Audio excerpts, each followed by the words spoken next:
Welcome to the counterpoint. Finally, Chief Information Commissioner has been sworn in. There have been so many controversies that has been surrounding around this post and the person who was selected. After this swearing in, the controversies would naturally be laid down. We have with us Leena Mahendere, the Chief Information Commissioner for Goa. On this show, we will talk to her about these controversies and various issues that is surrounding this crucial post required for the implementation of right to information. Madam, welcome on the show. Thank The you. first question is that you are sitting, once you have taken the charge, you are sitting on almost 1,000 odd pending cases which have been appealed. What would be your priority right now?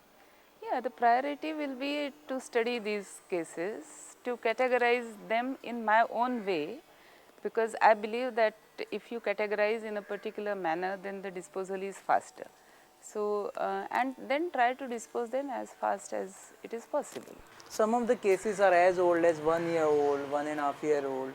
Wouldn't it be redundant now to give order on them, because the person must have lost interest in getting that information, or that information he may not have been required now? Not necessarily. Yeah, it is possible that the person may not require the information now. That is possible. But then, that person has an option to let us know by writing a small letter that I am no longer interested in this question. Then after receiving such a letter, we can close down the cases. Are you starting that exercise of asking those people? We will start. We'll start. It takes, we must understand, to start any good work or to reach any particular achievement, you have to take the first few steps. You cannot wish that you will straight away jump on that particular stage of achievement or success or result. So, similarly for this result, I mean, if somebody is expecting that 1200 cases should be disposed of in less than half a second, that is not possible. Yeah, while classifying you, there also will be a criteria, like one person having 5 cases and one person having 1 cases. So that 5 persons cases, case can be taken. This criteria which I apply, or the method I apply, I should say, for classifying things, it's not laid down in any book of law or any book of management. It's a process that evolves by your understanding of the administration and of the files. I can see that certain files are of a similar nature, or they are coming from a similar office, a same office. There are ways and ways of categorizing things. So, first, unless I study a few files, say 10 files, 20 files, I will just have to go through those files in order to understand what is the best way of categorizing them. And once I do that, then the disposal will be much faster. What happens to the fresh cases that will come now? Will you take them on priority, or you will take pending cases? I should tell you one thing, that the cases which come to the CIC under the RTI Act, those are not cases which normally, what we understand by cases, they are cases where a very quick decision can be given. A very quick understanding can be possible. Sometimes you need to give a very detailed.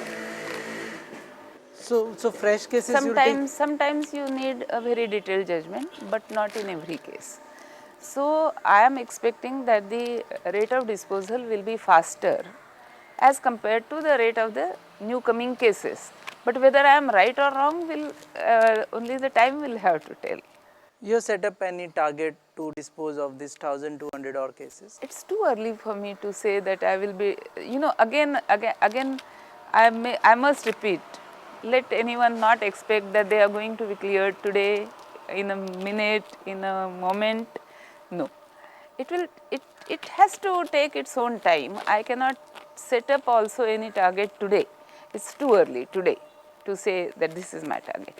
Maybe within a week I will have a complete assessment, and then I will be able to say, okay, these many cases will be finished off. But definitely the aim of the CIC will be to see that the pendency is reduced as far as possible.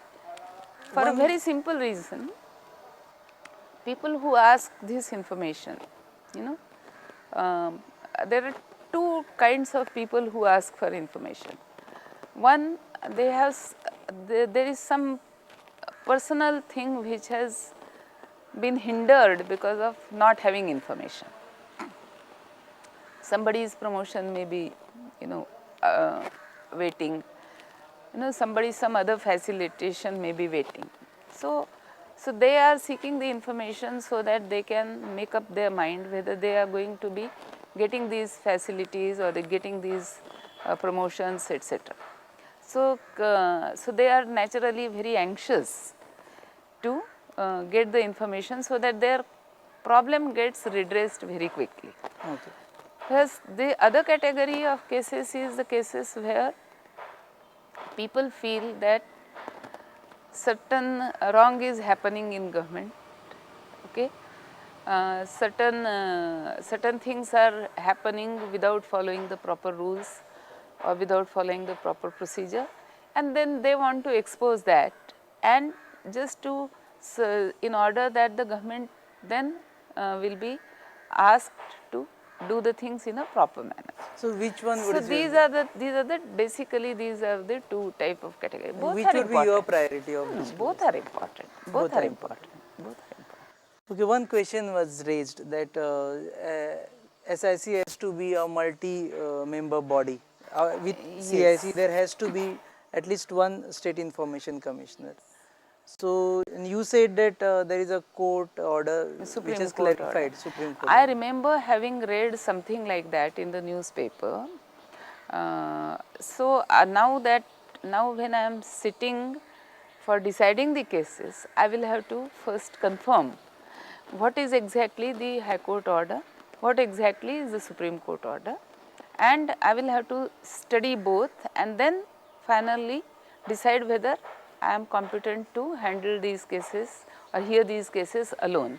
Supposing finally the answer is that no, I am still there is still some kind of a cap on that. Some point raised by the High Court is still not clarified by this order of the Supreme Court. In that case, we will have to wait for the appointment of at least one another SIC. At least one SIC. One another SIC, but I don't think that will take a long time because the government has already begun that process also. So that should not create much of problem. What is your reaction to this feeling that CIC should be a local person so that he can understand Konkani better, he can converse and understand Konkani? See, it's a question of understanding Konkani. Then Konkani is such a sweet and easy language to understand. I don't think any Maharashtrian person who knows Marathi has any problem understanding Konkani. I have experienced it myself. When people are talking with slow speed, it's very, very comfortable to understand Konkani. When people are talking with a little high speed, or there are certain very peculiar words where I don't understand exactly what does what is the nuance of that word, then I can always ask somebody. So understanding Konkani is absolutely not a problem. Understanding Marathi is absolutely not a problem for me. But arguments in Konkani? Arguments in Konkani I can understand. I can understand They that. are very high pitch and usually they'll argue. They need not be a high pitch.